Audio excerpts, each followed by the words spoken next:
എല്ലാവർക്കും പുതിയൊരു വീഡിയോയിലേക്ക് സ്വാഗതം. നമ്മളിന്ന് ചർച്ച ചെയ്യുന്നത് ഒരച്ഛൻ മകൾക്ക് അയച്ച കത്തുകൾ എന്ന പുസ്തകത്തിലെ 21ാമത്തെ കഥ, ഗ്രീത്തും ഈജിപ്തും എന്ന കഥയാണ്. ഓക്കെ, അതിൻ്റെ 2ാമത്തെ പാർട്ടാണ്.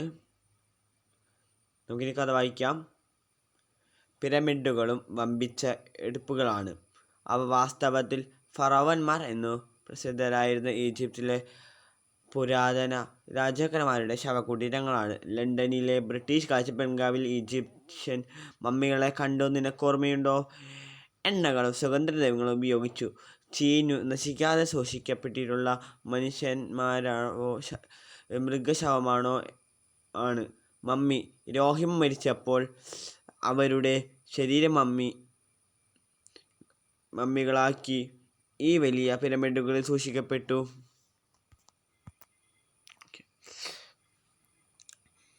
അവയുടെ അരികെ സ്വർണം കൊണ്ടും വെള്ളി കൊണ്ടും ഉണ്ടാക്കിയ ആഭരണങ്ങൾ, വീട്ടുസാധനങ്ങൾ, ആഹാരപദാർത്ഥങ്ങൾ വയ്ക്കുക പതിവുണ്ടായിരുന്നു.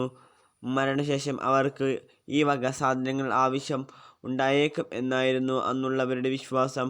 2-3 കൊല്ലത്തിനു മുമ്പ് ഈ പിരമിഡുകളിൽ ഒന്നിൽ തൂത്തങ്കാമൻ എന്നു പേരായ ഒരു പുരോഹിതയുടെ മൃതദേഹം ചിലർ കണ്ടെത്തി. വളരെ ഭംഗിയും വിലയുമുള്ള അനവധി സാധനങ്ങളും അതിനരികിൽ ഉണ്ടായിരുന്നു. ആ കാലങ്ങളിൽ ജലസേചനത്തിനു, കൃഷിക്കും വെള്ളം കൊണ്ടുപോകേണ്ടതിനു തോടുകളും തടാകങ്ങളും ഉണ്ടാക്കുന്ന സമ്പ്രദായം ഈജിപ്തിലും ഉണ്ടായിരുന്നു. അവിടത്തെ മെറിദ് എന്ന തടാകം വിശേഷിച്ചും പ്രസിദ്ധമാണ്. പുരാതന ഈജിപ്തുകാർ എത്ര സമൃദ്ധരും സംസ്കാര സമ്പന്നരുമായിരുന്നുവെന്ന് ഇതിൽ നിന്നു വ്യക്തമാകുന്നുണ്ട്. ഈ തോടുകളും തടാകങ്ങളും പിരമിഡുകളും സമൃദ്ധന്മാരായ എഞ്ചിനീയർമാർ അവിടെ ഉണ്ടായിരുന്നിരിക്കണം. ഗ്രീത്ത് അല്ലെങ്കിൽ കാനഡിയ എന്നു പറയുന്ന ചെറുദ്വീപ് മധ്യധരണിയിലാണ്. പോർട്ട്സെ നദിൽ നിന്നു വെനീസിലേക്ക് പോകുമ്പോൾ നമ്മൾ അതിലൂടെയാണ് കടന്നുപോയത്. ഈ ചെറുദ്വീപ് പ്രാചീന കാലത്ത് ഉത്കൃഷ്ട പരിഷ്കാരമുള്ള ഒരു സ്ഥലം ആയിരുന്നു.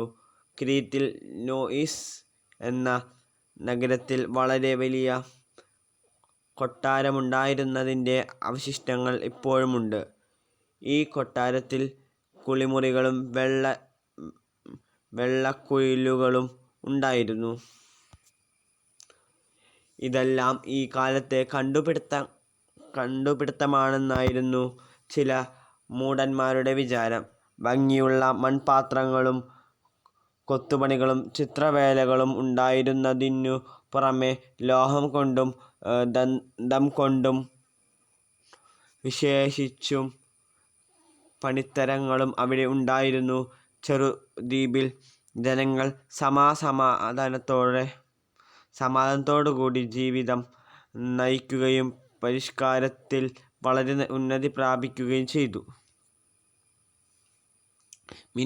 മീഡാസ് രാജാവിനെപ്പറ്റി അദ്ദേഹം സ്പർശിച്ച സകല വസ്തുക്കളും സ്വർണമായി പരിണമിച്ചതും കൊണ്ട് അദ്ദേഹം അനുഭവിച്ച കഷ്ടപ്പാടുകളെ പറ്റിയും നീ വായിച്ചിട്ടുണ്ട് ആയിരിക്കുമല്ലോ.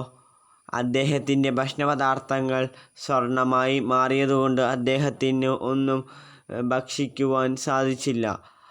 ഭക്ഷണത്തിനു സ്വർണം കൊണ്ടു എന്തു പ്രയോജനം എന്നുള്ളത് അദ്ദേഹത്തിൻ്റെ അത്യാർത്തിക്ക് അദ്ദേഹത്തിന് കിട്ടിയ ശിക്ഷയായിരുന്നു ഇത്. വെറുമൊരു കൽപ്പിത കഥയാണ്. മനുഷ്യർ വിചാരിച്ചിരുന്ന പോലെ സ്വർണം അത്ര വിശേഷിക്കപ്പെട്ടതോ ഉപയോഗമുള്ളതോ ആയ ഒരു വസ്തുവല്ലെന്ന് നമ്മെ മനസ്സിലാക്കുന്നതിനാണ് ഈ കഥ. ഗ്രീത്തിലെ രാജാക്കന്മാരെ മിനോസ് എന്നായിരുന്നു പേര്. അതുകൊണ്ട് ഈ കഥ ആ രാജാക്കന്മാരിൽ ഒരാളെപ്പറ്റി ആയിരിക്കണം. ക്രിയേറ്റിനെ പറ്റി വേറെ ഒരു കഥ കൂടിയുണ്ട്, കേട്ടിരിക്കണം. ഒരു പകുതി കാളയുടെയും രൂപത്തിലായിരുന്നു എന്ന് ഊഹിക്കപ്പെട്ടിട്ടുള്ള മിനോട്ടർ എന്ന രാക്ഷസനെക്കുറിച്ചാണ് ആ കഥ.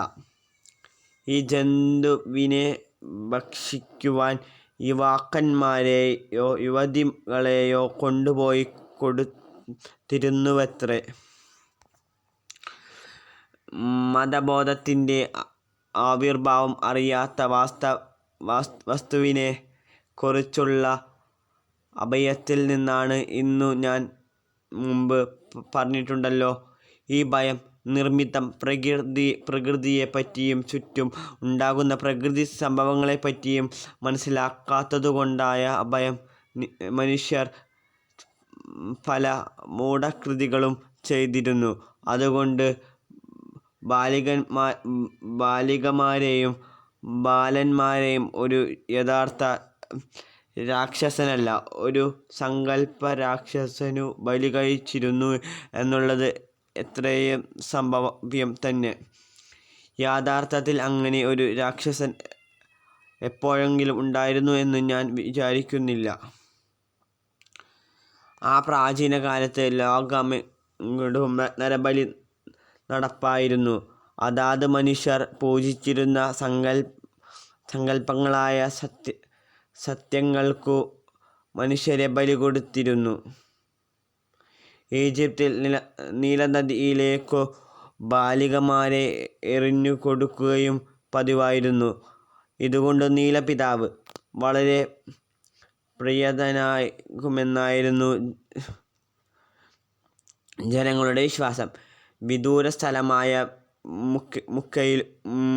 മുക്കിലും മൂലയിലും അപൂർവമായി സംഭവിക്കുന്നുണ്ടെങ്കില്ലാത്ത ഈ കാലത്തു ഭാഗ്യവശാൽ ഭൂമിയിലെങ്ങും നടപ്പില്ല. എന്നാൽ ഇന്നു ചിലർ വിശ്വാസപ്രീതിക്കായി ജന്തുക്കളെ ബലി കൊടുക്കാറുണ്ട്.